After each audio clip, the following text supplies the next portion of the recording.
beautiful beings of the universe, hello. I just came out for a beautiful walk because it's beautiful morning and had nice coffee. And I just wanted to share the beautiful book that I read actually online by Viktor Frankl, Man's Search for Meaning. And that talks that basically there are three ways to get to the meaning of life. And under any circumstance, a person can just find out the reason for living, because as humans we are so keen on trying to figure out why is it that we are even here, and what is the meaning of all of this whole cycle of existence that we go through. So he talks about there are three ways, and the first one is through work. So that means doing the right work, which is your true soul calling. And the second one is through suffering. That means a man can also find meaning in intense suffering. And the third one is through love. Like if you think life is meaningful only if you have people around you whom you love, or in some way or the other you are contributing to the society. So that these are the three paths.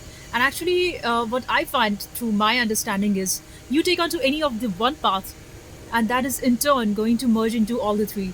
So let's say if you are doing the great work that's in your mind, that in turn will expose you to a lot of difficulties on your path, and that would be more about suffering. So that's how you understand the suffering, the second aspect. And the third thing about love, that is in turn you do get when you are just trying to understand all of that, because without love you cannot get ahead even with the work that you do. And it has to actually come out of deep love for what you're doing, because it does not have to be only for the external gains or monetary factors outside. What truly matters is that you do something out of love. So I think all these three things are very much interrelated: the work, love, and suffering. So targeting to any of the one of these points is in turn going to link you to all the other three, and that in turn is going to give a lot of meaningfulness to your life. And though there will be challenges, and that's what life is all about, we all do have a lot of challenges, and when it gets too overwhelming you just don't know how to sort that, so you just sit with it. And that is what zen mind, beginner's mind talks about, that you are just going to sit, and just that sitting is actually zen. To be able to sit with it and not being bothered about whether I'm being too much out of my center, I'm so much disturbed, that's all right. You just sit with it. Your job is just to be with it and not to run away from it, even though it feels ridiculous. And this is actually the zen way, that you sit with whatever it comes, whatever is the state of existence inside of you. So this book, Beginner's Mind, is really amazing. Zen Mind, Beginner's Mind, in which it is telling that we do not have to go outside and find the Buddha, because the real Buddha is our own existence right here and right now. And whatever comes through, like if you're finding a lot of anxiety that comes up when you just sit and watch your own mind, or layers of work that mind has piled upon that we have been procrastinating, that we want to do. So if you attack that work with the older state of mind, it's just going to get devastated, and you do not want that. Just drop it all, and we just need to just let it all go. The mind would be coming up with lots of things that, oh, I needed to do this, I needed to do that, and I've got these things lined up and piled up. But with the smaller existence, the smaller I, which is just going to make a tiny thing way too big than what it actually is, and that's when we cannot really see for a thing what it truly is. So what our job is to do nothing and just acknowledge the fact that we are getting mad, that life is crazy, and it does make you crazy. And to expect things to be just, probably that is not the way, because the way how we think a situation is justified according to our experience might not truly be happening.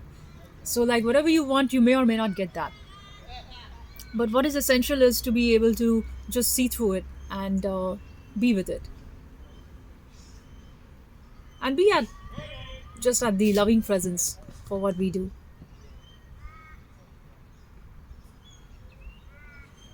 just being quiet and not get too mad about the madness that surrounds us all.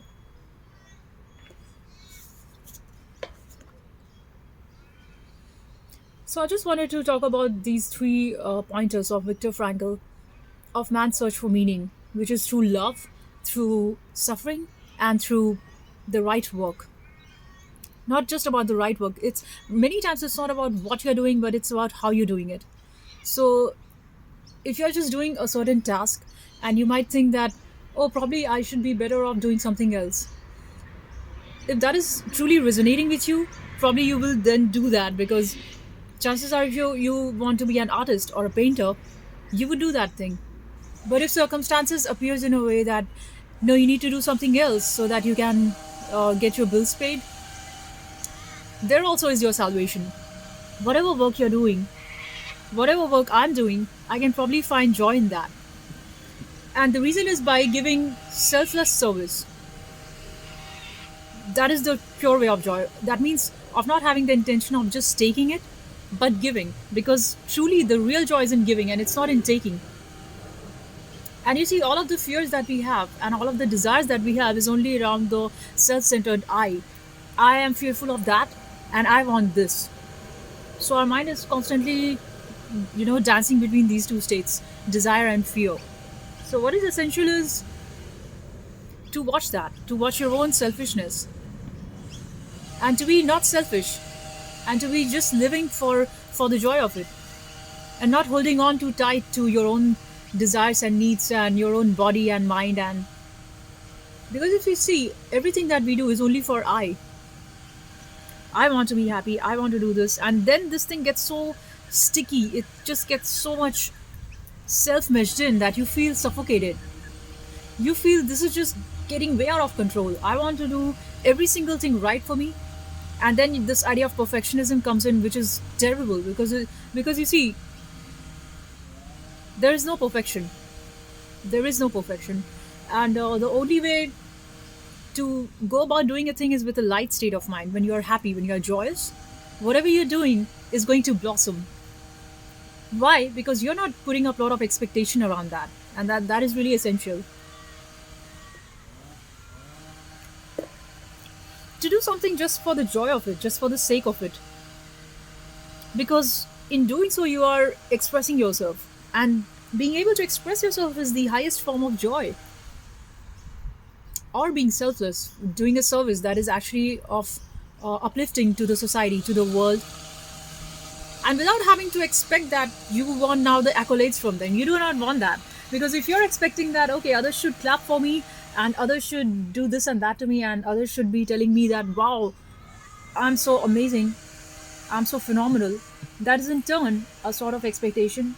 That is in turn you are trying to say that, well, I'm so great and I just want that acknowledgement. That is not true. Just doing something just for the joy of it, that means basically getting rid of the expectation. And it's only from the ground zero expectation that you can build any sort of a relationship without having the desire to, like, why do you want a relationship with the people around you? The best relationship is that you just be yourself, and and just let your own self flower, because any other way of trying to control others or trying to manipulate others is just going to lead you into very ugly situations. That's not nice at all. The best thing to do is just to sit. When mind is chaotic, just sit, just watch it. And if it feels unbearable, just go out for a walk in nature. Just do some breathing. Come back to your breath and breathe in and breathe out. Or just watch and observe the beauty of nature.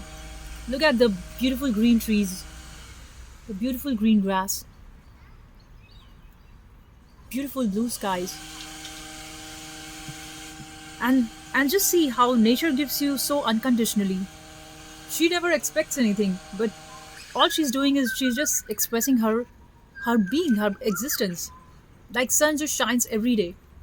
Moon just comes out every night without without any expectation that the people on earth should clap for me, they should worship me. Wind just blows, and the nature is beautiful. Nature is there to love every single being that exists, and that is beauty. This does give us a lot of gratitude and gratefulness, and this uplifts your state of being because all that we all want is just to have a lighter, a beautiful, a more meaningful and joyful experience of life. So that's what I wanted to share. Have a great day, my friend. Bye.